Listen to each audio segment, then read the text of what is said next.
విశాఖలో జూన్ 9న జగనన్న ప్రమాణ స్వీకారం.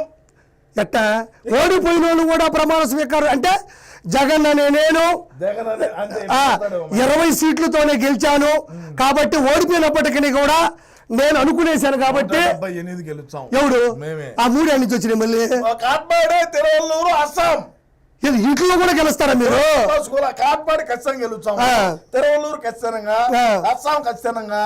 మరి ఈ 3 గెలిచినప్పుడు 175 ఏడా ఆడ 3 178 కాలా? కానీ మీ గురువు గారు నాకు 151 వస్తాయని డెకాయిట్ అయిపోయాక బేస్తో చెప్పాడే. వాళ్ళు చెప్తారు, నేను చెప్తాను. నేను చెప్పినప్పుడు నా సర్వే చూశాను. Seemaraja exits polls private limited అని ఒక కంపెనీ పెట్టినా. ఇది అంతర్జాతీయ మీరు మీ పదవిలో ఉండి Seema Raja exit polls private limited అని పెట్టి దుమ్ము లేపినా 178 వస్తాయని. వైజాగ్ లో రెండోసారి అంటే వైజాగ్ లో రెండోసారి అంటే వైజాగ్ లో ఇంతకు ముందు ఎప్పుడు చేశాడు? 2016 చేశాడా? రెడ్డికి సిగ్గు ఇంతకుముందు అక్కడ చేయలేదు కదా.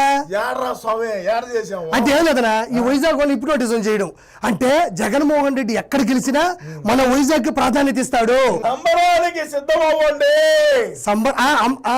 అంబటి రాంబాబు సంబరాలు ఉంటాయి చూసారా? దీనికి యాంకర్ వచ్చేసి ఎవరు? శ్రీరెడ్డి. కొరియోగ్రాఫర్ ఎవరు? అంబటి రాంబాబు. వ్యాఖ్యాత ఎవరు? ఇక్కడ మధ్య మధ్యలో వెళ్ళిపోతుంటారు చూసావా? మావోడు బొక్కనోడు అనిల్ కుమార్ యాదవ్. మనం ఏం చెప్తూ గొర్రెలు జనాలని, అది 2019లో జనాలు గొర్రెలే, ఈసారికి గొర్రాలు అయిపోయినారు. వచ్చ పోయిస్తారు. ఇదిగో ఆ పద్ధతి మాట్లాడబాకుండా సొద్దులు కానీ అబ్బా.